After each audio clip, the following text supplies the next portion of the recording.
ঈদের দিন আসলে আপনি আপনার ওয়াইফকে মাস্ট একটা বিগ অ্যামাউন্টে সালামি দিবেন। অনেক স্বামী আছে দেখবেন সবার বেলায় তার পকেট ভর্তি টাকা বের হয়, আর বইয়ের বেলা আসলে স্বামী হারকিপটা হয়ে যায়। স্বামী আছে না নাই?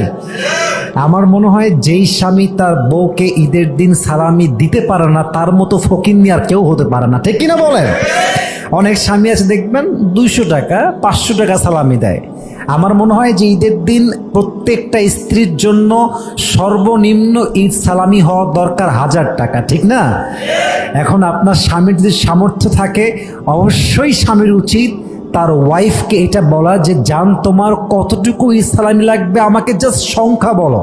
তুমি আমার বিশ্বাস রেখেছো, তুমি আমার বাচ্চার মা, তুমি আমার লাইফের সব কিছু, তোমার যতটুকু লাগে জাস্ট সংখ্যা বলো। তোমার যা লাগবে আমার সামর্থ্য অনুযায়ী আমি অবশ্যই দেওয়ার চেষ্টা করব, ঠিক কিনা বলেন? আল্লাহ প্রত্যেকটা স্বামীকে আমল করার তৌফিক দান করে পড়েন সবাই আমিন।